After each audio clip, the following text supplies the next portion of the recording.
죽었던 너희를 살리셨도다. 아멘. 기도하겠습니다. 하나님 감사합니다. 우리에게 새 생명을 더하여 주시고 오늘 그 새 생명을 살아가는 하루의 시간 가운데 하나님을 높여드리며 하나님을 경배하며 하나님을 바라보게 하시는 주님의 은혜를 찬양합니다. 주님, 우리를 죽음에서 다시 살리신 그 그리스도의 능력이 오늘 우리 모든 성도님들을 붙들고 있음을, 우리 교회를 여전히 붙들고 있음을 예수의 이름으로 선포합니다. 아버지, 우리의 귀를 열어주시고 우리의 영혼을 열어주셔서 주님 주의 말씀을 듣게 하여 주시고 온전한 순종과 경배로 나아가는 우리의 모든 삶 될 수 있도록 인도하여 주시옵소서. 예수님의 이름으로 기도합니다.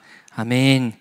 네, 여러분, 우리는 지난 시간 사도 바울이 드렸던 에베소 교회에 대한 중보 기도의 내용들을 함께 살펴보았습니다. 예수 그리스도가 머리 되시는 그 한 몸 된 교회에 대한 그 바울의 기도를 우리가 살펴보면서 지혜와 계시의 영이신 성령 하나님께서 이루신 그 구속사의 완성이 누구를 통해 일어났음을 보게 되었습니까? 구속사의 완성은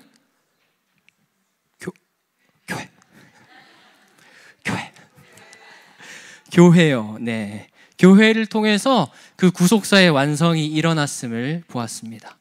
그리고 사도 바울이 교회의 회복을 위해 드렸던 중보의 기도 제목 몇 가지? 세 가지를 보았습니다. 바울은 부르심의 소망과 기업의 풍성함, 그리고 부활의 능력이 회복되기를 위해서 강력하게 기도하였습니다. 여러분, 지금 이 시간 우리의 기도가, 우리의 모든 기도가, 우리 모든 성도님들의 기도가 이 사도 바울의 이 세 가지 기도, 중보 기도가 되실 수 있기를 축복합니다. 여러분, 교회를 위하여서 또 우리 개개인의 삶을 위하여서 계속 기도함으로 하나님의 일하심을 보는 모두가 되시기를 축복합니다. 그것에 이어서 오늘 본문은 에베소 교인들과 함께 또 믿는 자 된 우리가 과거에는 과연 어떠한 자들이었는지, 그리고 예수 그리스도께서 우리에게 하신 일이 무엇인지를 선포하는 본문입니다. 구원이 우리에게 가져다 준 그 변화의 이야기가 2장 전체를 통해서 전해지게 되는데요. 그 중에 첫 번째인 새로운 삶에 대한 이야기가 오늘 등장하게 되는 것이죠. 오늘 본문에서 바울은 구원받기 전과 구원받은 후에 우리의 상태를 비교하면서 하나님의 구원하심에 따라서 우리에게 일어난 변화가 무엇인지를 전하고 있습니다. 오늘 말씀을 통해서 우리를 죽음에서 생명으로 이끌어주신 그 하나님의 사랑과 은혜가 얼마나 크고 귀한 것인지를 함께 살펴보기를 소망합니다. 그리고 그 가운데 우리의 존재에 일어난 변화들이 무엇이 있는지 살펴보면서 우리의 중심과 우리의 삶을 돌아보기를 소원합니다. 그리고 이를 통해서 최종적으로 성령께서 이끌어 가시는 그 구원의 여정 가운데 온전한 감사와 또 경배의 삶으로 나아가는 모든 분들 되시기를 축원합니다. 가장 먼저 살펴보기 원하는 것은 우리가 과연 어떠한 자들이었나 하는 것을 살펴보기 원하는데요. 먼저 1절 말씀 함께 읽겠습니다. 시작. 그는 허물과 죄로 죽었던 너희를 살리셨도다. 아멘. 1절 말씀을 원어로 살펴보면 이렇습니다. 너희는 너희의 허물과 죄로 죽었다. 네, 죽었다에서 끝이 납니다. 살리셨도다는 그렇다면 어디로 간 것일까요? 헬라어 원문에는 살리셨도다라는 단어가 5절에만 등장하고 있습니다. 한글 성경은 이처럼 5절에 등장하고 있는 그 살리셨도다를 1절의 목적으로 보면서 1절에다가 그것을 한 번 더 기록해 둔 것이죠. 다시 한번 1절을 정리하면 너희가 허물과 죄로 죽었다인 것입니다. 우리가 죽었다라는 것이죠. 여러분, 죽음이라는 것을 생각해 보셨습니까? 네, 죽음이라는 것은 무엇을 의미합니까? 단절, 끊어짐을 의미합니다. 여러분, 우리 육신의 죽음이 찾아오면 일어나는 일이 무엇입니까? 내가 일평생 이루어 놓은 모든 것들과의 단절이 일어납니다. 내가 사랑하는 내 주변의 모든 것들과의 단절이 일어나죠. 그리고 이 세상에서 내가 누리고 살았던 그 모든 것들과의 단절이 일어나는 것이 바로 죽음입니다. 사망 권세가 주는 가장 고통스러운 그 죄의 결과, 죽음을 통해서 내 주변에 있는 모든 것들과의 단절이 일어나게 된다는 것이죠. 그런데 여러분, 이처럼 우리가 죄를 통해서 경험하게 되는 우리의 삶의 단절 중에 가장 무섭고 또 두렵고 고통스러운 단절은 어떤 것이 있을까요? 우리의 삶을 계획하여 주시고 우리에게 비전을 주시고 우리를 너무도 사랑하시는 그 창조주 하나님으로부터의 단절일 것입니다. 우리 안에 있는 죄와 허물 때문에 하나님과 우리 사이의 관계에 끊어짐이 발생하게 된 것이 우리 존재의 가장 비참한 상태라는 것입니다. 뿐만 아닙니다. 또한 어떤 단절이 일어나게 됩니까? 지체와 지체 사이에 단절이 일어나게 됩니다. 아담과 하와를 한번 생각하여 보십시오. 죄가 세상에 들어온 이후에 하나님과 사람 사이에도 단절이 일어났지만 가장 아름다운 연합을 이루어야 할 그 공동체, 아담과 하와 안에서 단절이 일어났습니다. 여러분, 우리 안에 있는 죄의 결과로 맞이하는 이런 우리의 영적인 죽음은 우리를 하나님으로부터 단절시킵니다. 그리고 더 나아가서 우리 주변의 지체들, 믿음의 공동체로부터 단절시키는 것이죠. 공동체 안에서 함께 하나님으로부터 들려져야 할 그 하나님의 음성, 내가 너를 사랑한다, 내가 너를 지명하여 불렀나니 너는 내 것이라, 이렇게 선포하시며 말씀하시는 그 하나님의 음성이 우리에게 더 이상 들려지지 않을 수 있다는 것입니다. 내 주변의 지체들을 향하여서도 하나님의 시선과 마음으로 바라볼 수가 없고 공동체에 대한 사랑 대신에 의심과 불신의 씨앗을 움트게 되는 그 원인이 바로 우리 안에 여전히 남아있는 우리의 죄와 우리의 허물, 내 안에 아직 남아있는 그 죄의 흔적 때문이라는 것입니다. 여러분, 혹여 우리의 존재가 하나님으로부터의 단절이 일어나고 하나님이 세우시고 여전히 함께 하시는 공동체로부터의 단절이 일어나고 있다면 우리 안에 남아있는 이런 죄의 찌꺼기들, 죄의 흔적들에 대한 온전한 회개와 돌이킴이 일어나실 수 있기를 축원합니다. 이 시간 선포합니다. 우리의 옛 자아는 다시 한번 십자가에 못 박힐지어다. 우리 옛 자아는 다시 한번 그 거룩하신 예수 그리스도의 십자가 앞에 못 박힐지어다. 우리 주변의 모든 것으로부터, 특별히 우리 하나님과 우리 공동체로부터 단절케 하는 우리 안에 있는 그 모든 죄의 뿌리들, 이 시간 성령의 불에 소멸될지어다.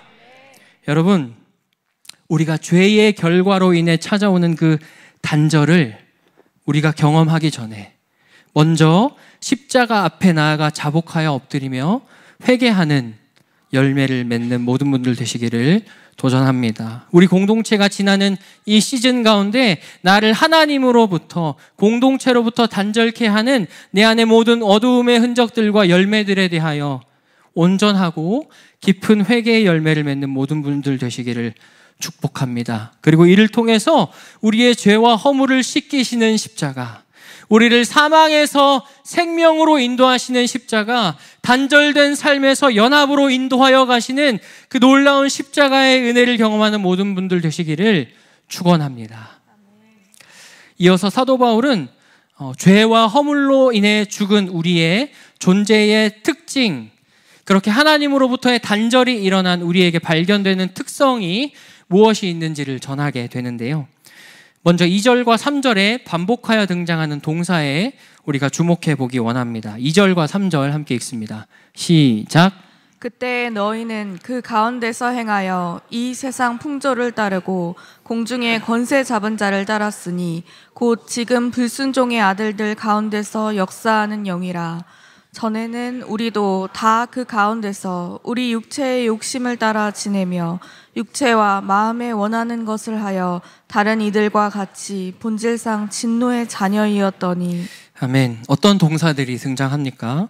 이 세상 풍조를 따르다, 그리고 공중권세 잡은 자를 따랐으니, 그리고 육체의 욕심을 따라 지내며. 다시 말해서 우리가 죄의 지배 아래에 살았다, 죄의 노예로 살았다는 것입니다. 여러분, 죄의 의미가 또한 무엇입니까? 죄가 원래 가지고 있는 의미, 관역으로부터 벗어나다라는 의미가 있죠. 하나님 중심이 되는 삶에서 벗어나서 내가 중심이 되어서 무언가를 따르고 행동하게 되는 삶을 살게 되었다는 것입니다. 이 모든 것이 무엇 때문입니까? 바로 죄 때문입니다.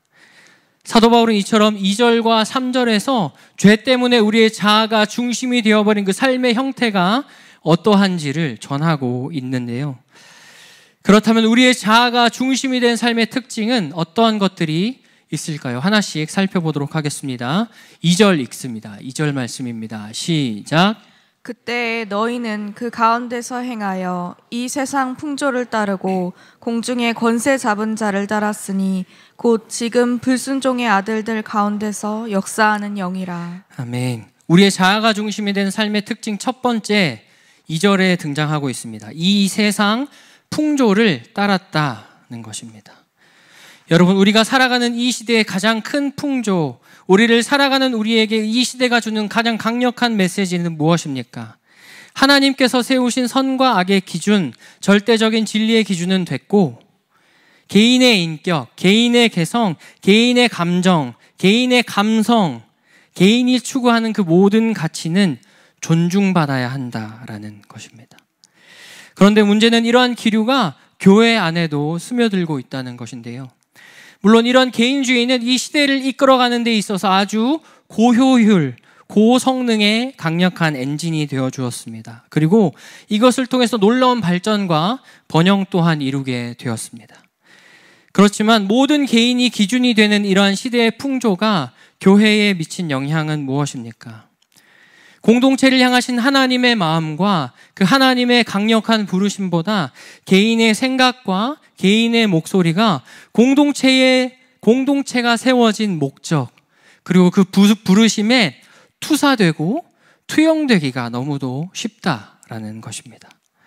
하나님의 마음과 뜻을 함께 분별하며 하나됨으로 나아가야 할 우리 성도들 안에 각자의 생각과 감정이 충족되지 않는 것 때문에 불만과 불평의 씨앗을 갖게 하는 것, 그래서 우리를 온전한 그리스도의 한 몸으로 연합하지 못하게 하는 것이 이 시대의 교회들을 향한, 특별히 마지막 때의 부르심을 가지고 있는 그 강력한 경배가 풀어진 교회들을 향한 세상의 전략인 것입니다.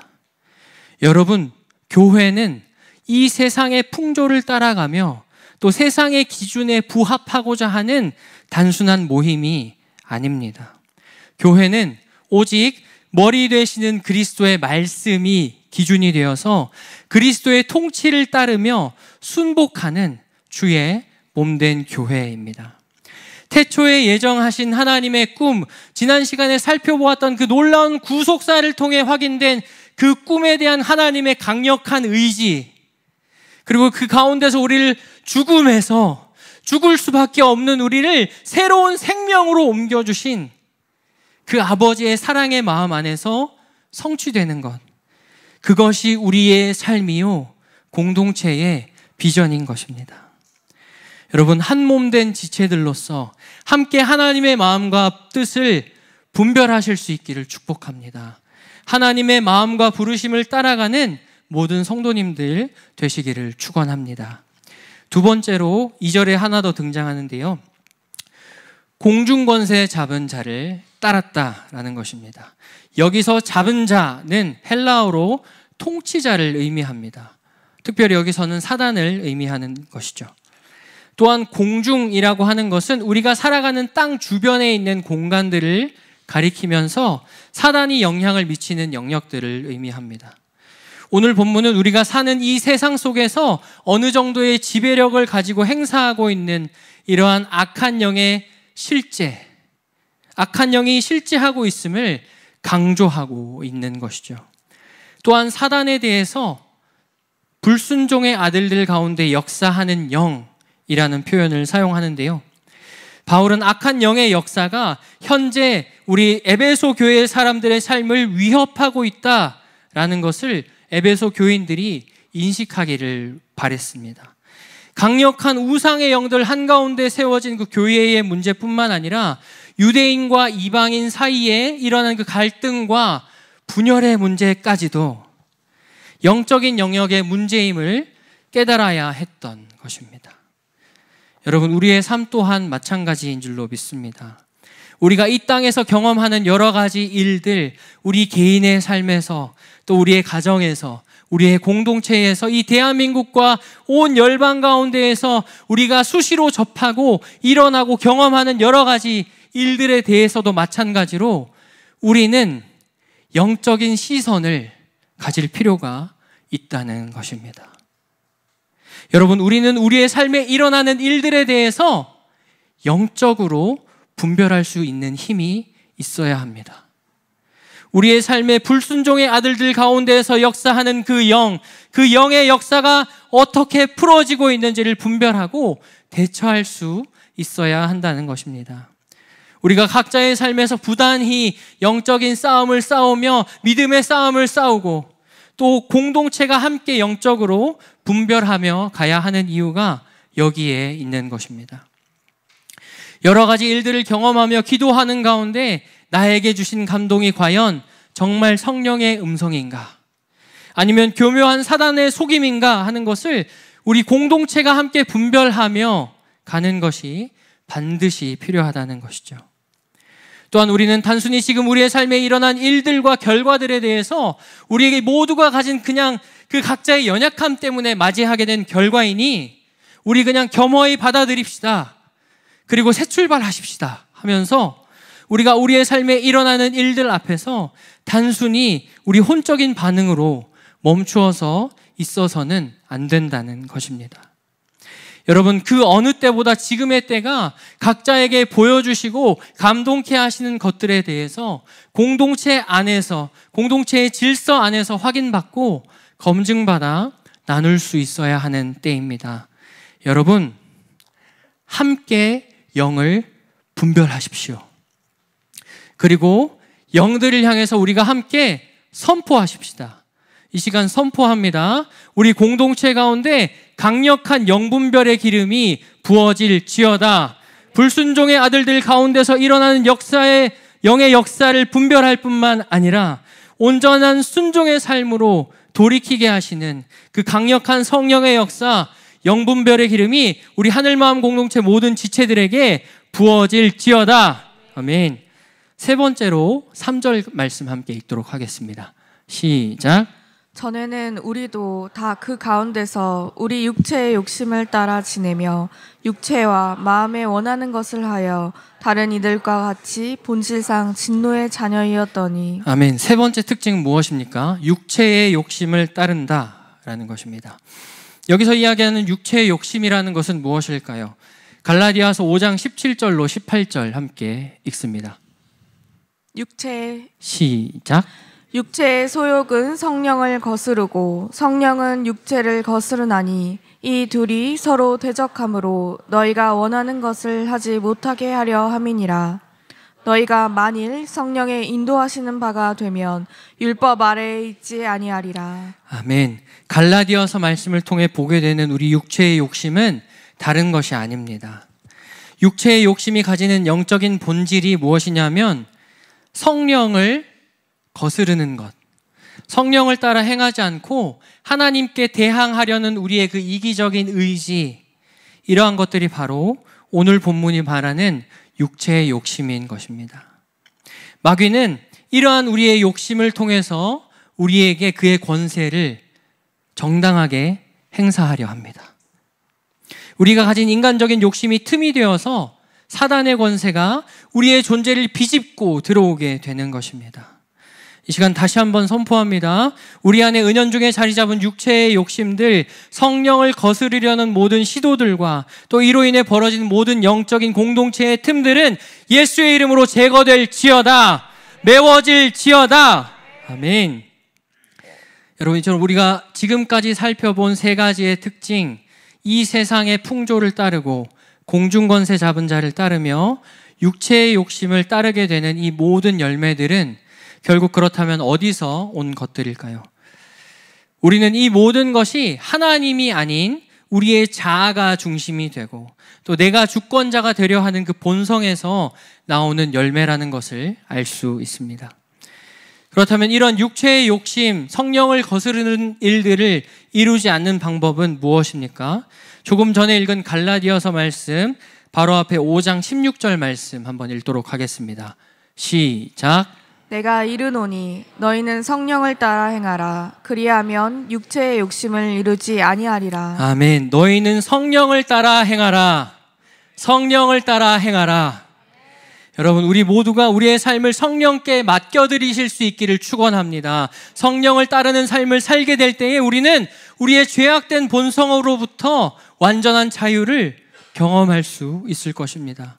우리 모든 성도님들의 삶이 육체의 욕심을 따르지 않고 하나님의 부르심과 성령을 따라가실 수 있기를, 우리의 마음이 원하는 것을 행하는 것보다 하나님의 마음을 함께 분별하며 성령께 순종하는 삶으로 나아가는 모든 성도님들 되시기를 축복합니다.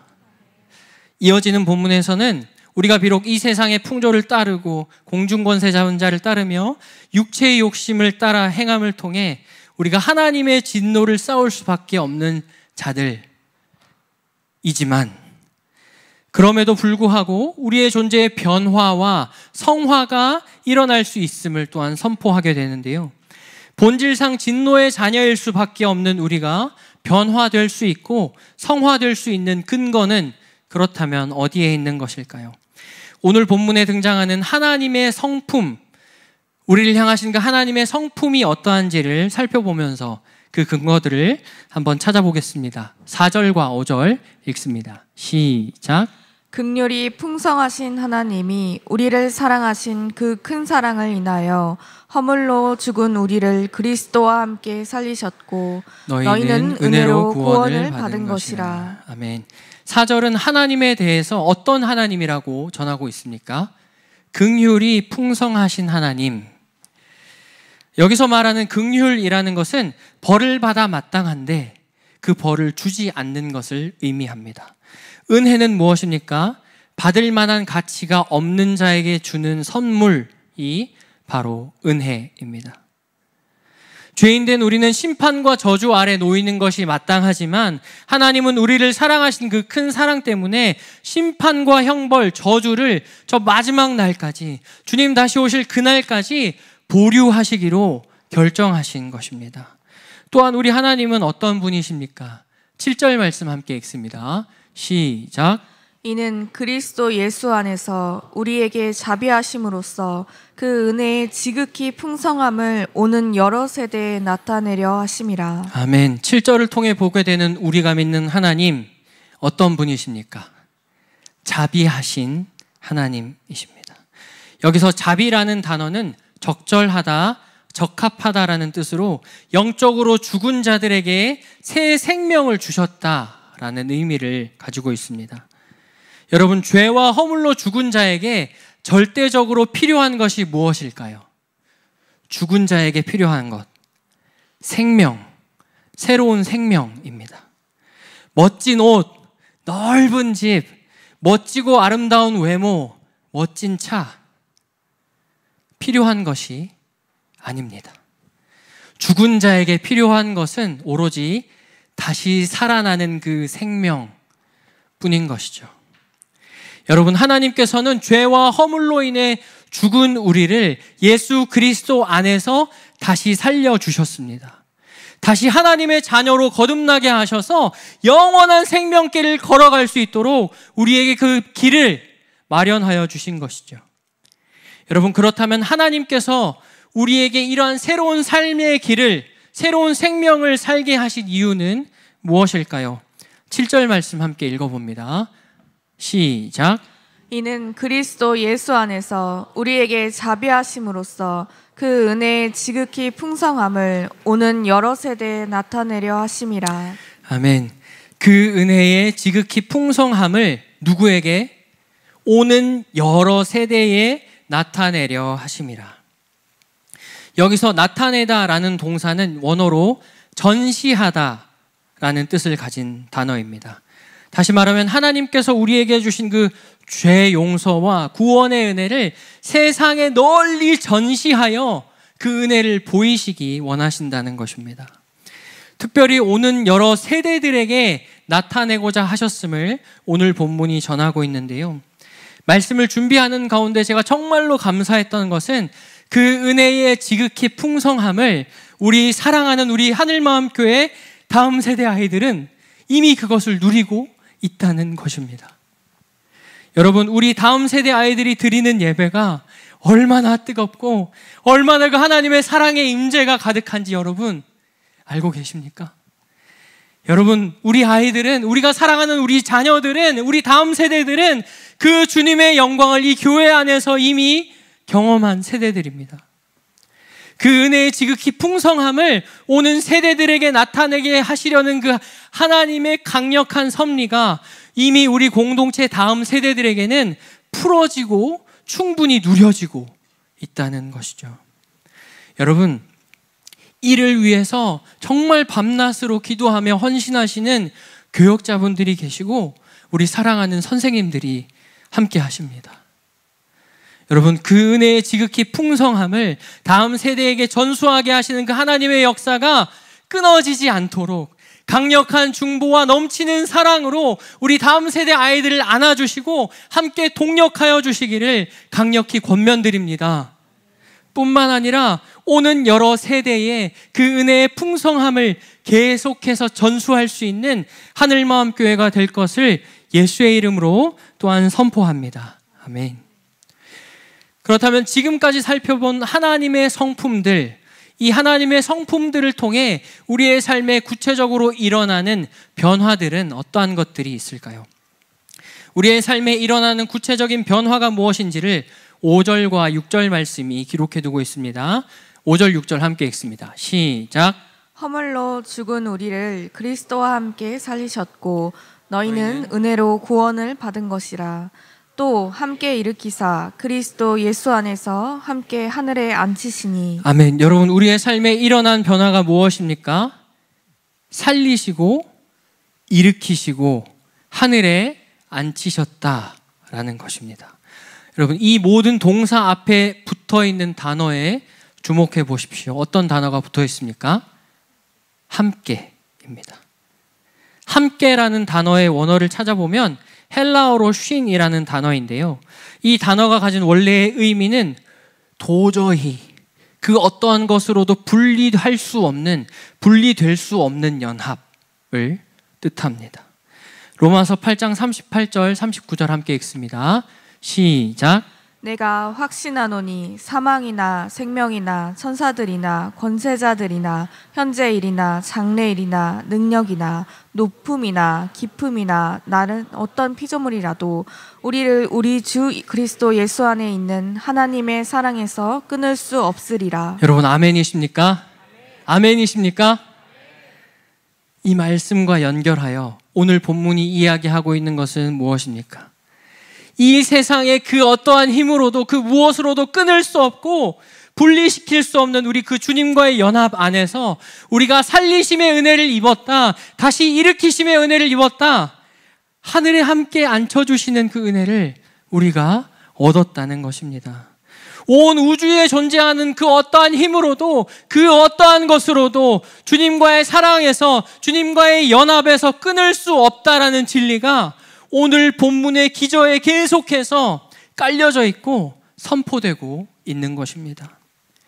여러분, 다시 한번 선포하는 것은 이 세상에 하나님의 사랑으로부터 우리 자신을 또 우리 공동체를 분리시킬 수 있는 것은 아무것도 없습니다. 이 진리 안에 담대히 나아가는 모든 성도님들 되시기를 축원합니다. 이제부터 사랑의 주님을 통해 우리 존재에 일어나게 된 변화가 무엇이 있는지 또한 살펴보기 원하는데요. 5절과 6절이 전하는 변화에 무엇이 있는지 구체적으로 하나씩 보도록 하겠습니다. 먼저 첫 번째 변화는 5절에 등장하는 함께 살리셨다라는 변화인데요. 5절 말씀 함께 읽습니다. 시작. 허물로 죽은 우리를 그리스도와 함께 살리셨고 너희는 은혜로 구원을 받은 것이라. 아멘. 하나님께서는 은혜로 우리를, 죄인된 우리들을 그리스도와 함께 살려주셨습니다. 여러분, 영적으로 죽은 자들이 하나님과의 그 깊은 교제를 회복할 수 있는 유일한 길은 무엇이겠습니까? 죽은 우리가 다시 영적으로 살리심을 받는 것, 그것뿐인 것이죠. 우리는 어떻게 그렇다면 다시 영적으로 살리심을 받을 수 있을까요? 그리스도를 믿으면. 그리스도를 믿으면 우리는 죽은 자 가운데서 산 자가 됩니다. 여러분, 우리는 그 그리스도를 통해 다시 살아나 함께 예배하는 자들인 줄로 믿습니다. 아멘이십니까? 네, 지난 12월 초에 있었던 자동차 사고 때 제 차가 완전히 찌그러져서 분당 수소로에 거꾸로 뒤집힌 채 차에 매달려 있을 때 의식이 돌아왔습니다. 제 의식이 돌아왔을 때 여러분, 가장 먼저 저의 입술로 하게 된 고백이 무엇인지 아십니까? 비슷한데 땡. 울먹할 뻔했는데 감사해요. 네. 어떤 고백을 하게 되었느냐? 거꾸로 뒤집힌 차에서 의식을 차리고 나서 처음 한 고백은 주님, 살려주셔서 감사합니다. 주님, 살려주셔서 감사합니다. 이미 죽을 수밖에 없는 인생 덤으로 살게 해주셔서 정말 감사합니다. 라는 고백이었습니다. 여러분, 죄에 있어서, 우리의 허물에 있어서 우리의 영적인 상태 또한 마찬가지입니다. 죄로 죽을 수밖에 없고 이미 죽었던 우리가 이 자리에서 함께 믿음의 삶을 살며 씨름할 수 있었던 것은 주께서 오직 은혜를 통하여서 우리를 사망으로부터, 영원한 그 죽음으로부터 우리를 살려주셨기 때문입니다. 여러분, 죄인 되었던 우리는 오직 그리스도의 은혜 안에서 덤으로 살아가는 인생들인 줄로 믿습니다. 우리가 일상을 살며 오늘을 여전히 함께 예배할 수 있는 것, 하나님께서 우리 자신과 우리 공동체를, 죽음에 있던 우리를 그리스도와 함께 살리셨기 때문에 이 모든 것들이 가능한 것입니다. 여러분, 우리는 그리스도와 함께 살리심을 받은 자들이요, 함께 살리심을 받은 공동체입니다. 이 은혜를 잊지 않고 우리가 살리심을 받은 대로 영혼들을 살리는 자의 삶으로 계속해서 나아가시는 모든 분들 되시기를 축원합니다. 두 번째 변화, 6절에 있습니다. 6절 함께 읽습니다. 시작. 또 함께 일으키사 그리스도 예수 안에서 함께 하늘에 앉히시니. 아멘. 함께 일으키사, 함께 일으키셨다는 것입니다. 그리스도인은 살리심을 받았을 뿐만 아니라 그리스도와 함께 일으키심을 받았다. 함께 일으키셨다는 이 말은 믿는 자들이 새 생명을 얻었을 뿐만 아니라 우리의 지위 또한 변화되었다는 것을 의미합니다. 그리스도와 함께 살리심을 받은 우리, 그리스도와 함께 거하는 우리는 이 땅에서의 삶이 아니라 하늘에서의 삶과 지위를 얻게 되는 것입니다. 땅의 것에 매이는 것이 아니라 하늘의 것을 추구하는 삶으로 우리가 계속해서 나아가게 된다는 것입니다. 골로새서 3장 1절로 2절까지 말씀 함께 읽습니다. 시작. 그러므로 너희가 그리스도와 함께 다시 살리심을 받았으면 위의 것을 찾으라. 거기는 그리스도께서 하나님 우편에 앉아 계시느니라. 위의 것을 생각하고 땅의 것을 생각하지 말라. 아멘. 그리스도와 함께 일으키심을 받은 우리 모든 사랑하는 하늘마음 성도 여러분, 땅의 것을 생각하며 땅의 것에 매이는 삶에서 하늘의 것, 하나님의 나라의 것들, 하나님 나라의 것들을 생각하며 이 땅에 가져오는 삶으로 함께 나아가실 수 있기를 축원합니다. 우리가 이 땅에서 하는 근심, 땅의 일들로 말미암는 걱정에 매여서 우리가 다시 사망의 자리로 가까이 나아가는 그 우를 우리 함께 범하지 맙시다. 오로지 하늘의 것, 하나님 나라의 확장과 완성을 위해서 살아가는 삶, 새로운 생명의 삶으로 나아가는 모든 분들 되시기를 예수의 이름으로 축원합니다. 세 번째 변화, 6절 마지막 문장입니다. 6절 한번 띄워주시겠습니까? 감사합니다. 무엇이죠? 마지막 문장, 함께 하늘에 앉히시니.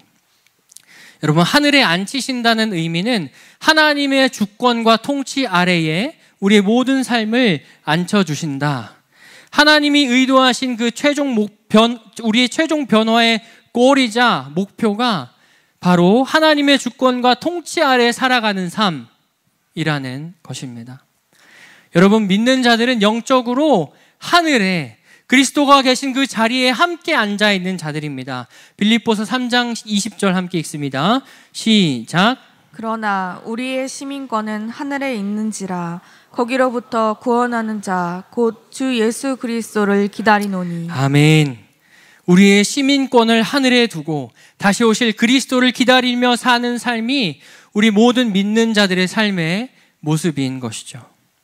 여러분, 우리는 지금 이 땅을 밟고 서 있지만, 우리는 이 땅에 살아가지만 하늘의 자리에서 그리스도와 함께 앉아있는 사람들입니다. 하늘마음 축복송의 가사 여러분 다 아실 겁니다.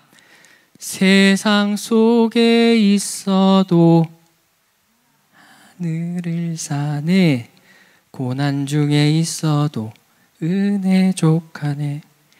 여러분, 우리 모두는 그리스도 안에서 하늘의 삶을 사는 자들입니다.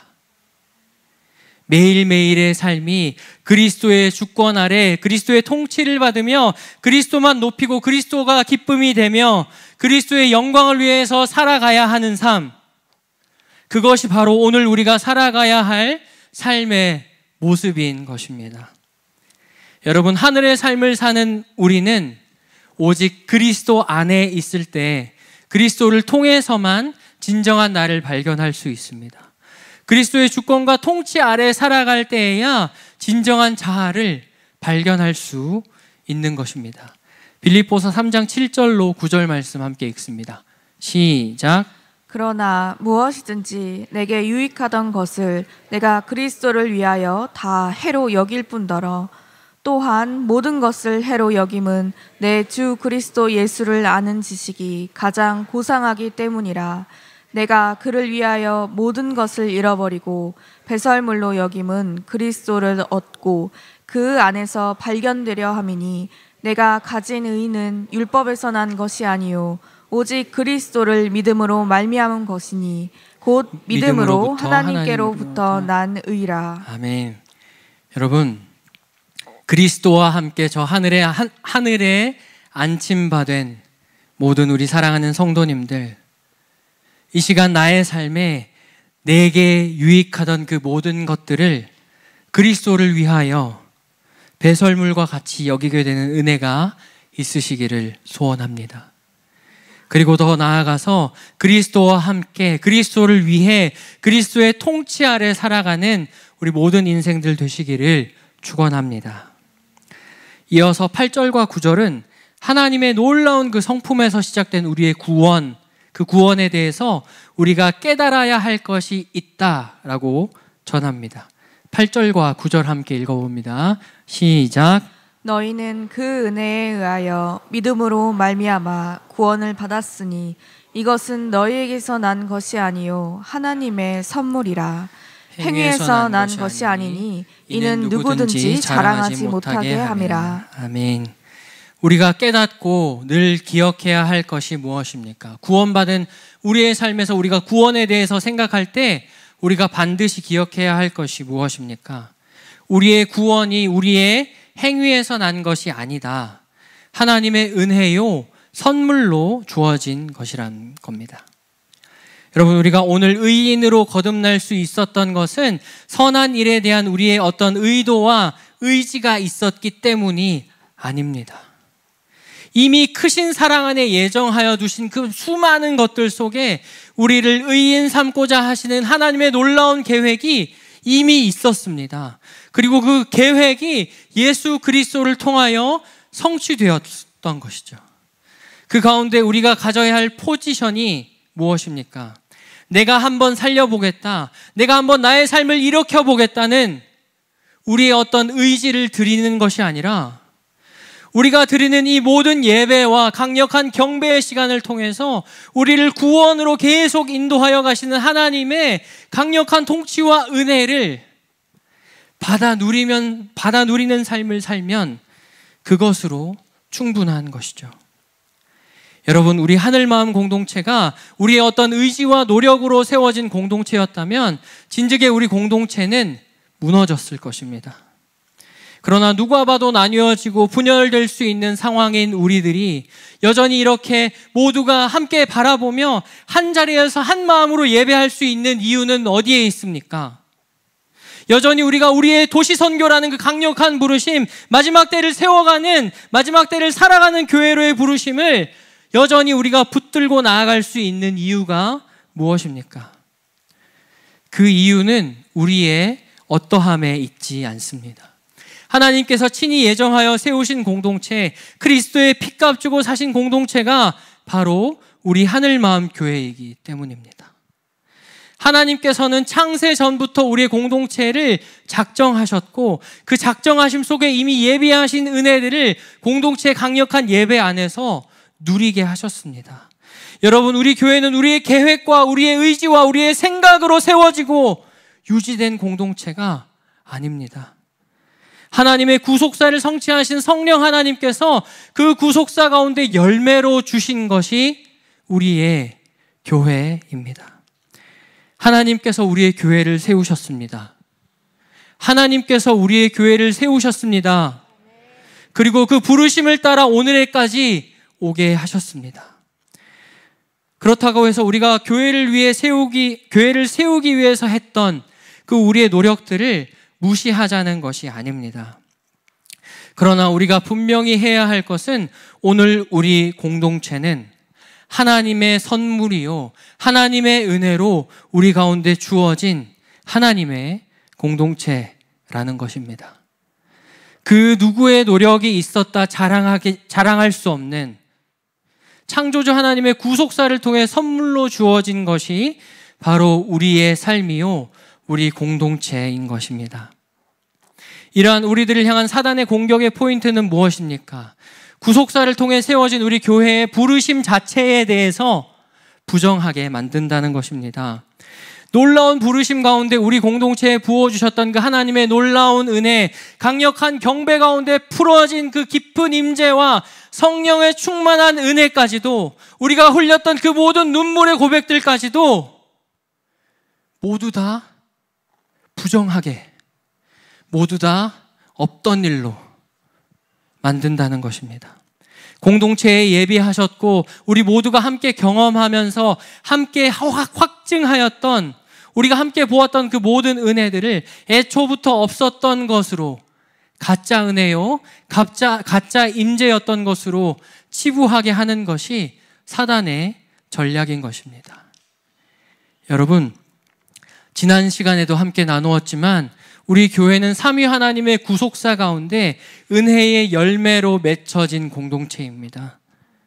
하나님께서 창세 전부터 우리에게 예비하신 그 수많은 은혜들, 우리는 그 은혜를 우리가 여러분이 앉은 지금 이 자리에서, 여러분이 한 분 한 분이 앉아 계시는 이 자리에서 그 은혜를 함께 누린 자들이고, 우리는 또한 앞으로 우리 교회를 통해 예비된 은혜를 누릴 자들이라는 것입니다.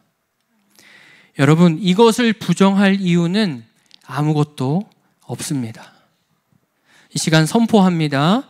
우리 교회 가운데 예정하시고 이루어진 그 모든 부르심의 영광, 교회를 통해 보게 하시고 누리게 하셨던 그 모든 영광을 부정케 하는 모든 시도들은 교회의 머리 되신 예수 그리스도의 이름으로 명하니 끊어질지어다. 끊어질지어다. 계속되는 경배의 제단을 통해 더욱 강력한 부르심의 자리로 나아가는 우리 하늘마음 교회와 모든 성도들이 될지어다. 아멘. 오늘 본문의 마지막 10절은 우리의 존재를 이토록 변화시키신 하나님의 목적이 무엇인가를 전하게 됩니다. 10절 말씀 함께 읽도록 하겠습니다. 시작. 우리는 그가 만드신 바라 그리스도 예수 안에서 선한 일을 위하여 지으심을 받은 자니, 이 일은 하나님이 전에 예비하사 우리로 그 가운데서 행하게 하려 하심이니라. 아멘. 목적이 무엇입니까? 우리로 그 가운데서 행하게 하려 하심이라. 10절뿐만 아니라 오늘 본문에 등장하는 주어들을 한번 쭉 살펴보시기 바랍니다. 잠깐 시간 드리겠습니다. 10절뿐만 아니라 오늘 본문에 등장하는 주어들이 무엇이 있는지 한번 살펴보시기 바랍니다. 가장 많이 등장하는 인칭 대명사가 무엇입니까? 우리.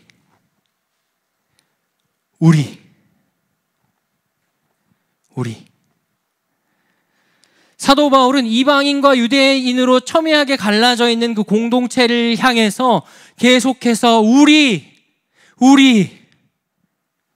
선포합니다. 오늘 본문은 왜 이토록 우리를 강조하고 있는 것입니까? 여기서 우리는 우리가 주도하여서 무엇을 행했다, 우리가 어떤 결과를 냈다는 의도로 쓰이지 않았습니다. 그저 우리가 하나님 앞에 어떠한 자들인가, 하나님의 구속사를 통해서 우리에게 일어난 변화들이 무엇인가를 주목하게 한다는 것입니다. 여러분, 죄에 대하여 죽은 우리, 그리스도와 함께 살리심을 받은 우리는 더 이상 나 중심의 삶을 살지 않는 자들입니다. 오로지 하나님의 마음과 하나님의 뜻을 중심으로 살아가며 하나님의 마음과 뜻을 중심으로 모여 함께 예배하는 자들이 우리들인 것입니다. 이러한 우리가 영적으로 점검해야 할 것은 무엇입니까? 오늘 본문을 통하여 살펴보았듯이 주님께서 우리 안에, 우리 공동체 안에 어떠한 변화들을 일으키셨는가 날마다 확인하고 돌아볼 수 있어야 합니다.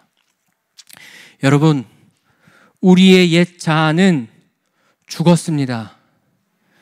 여러분, 우리의 옛 자아는 예수 그리스도의 십자가에 이미 못을 박혔습니다. 새 생명 얻은 우리의 삶, 그리스도를 통해 얻게 된 새로운 삶의 중심은 오직 그리스도 한 분을 모신 삶인 것입니다. 우리 모두가 함께 매일 주님의 말씀을 따르며 주님을 섬기는 삶으로 나아가야 할 이유가 바로 여기에 있는 것입니다. 우리 모든 사랑하는 성도님들의 삶이 하나님의 예정하심의 그 은혜 가운데 그리스도 안에서 말하고 행하는 삶, 그리스도 안에서 열매 맺는 삶 되실 수 있기를 축원합니다. 말씀을 마무리하겠습니다. 여러분,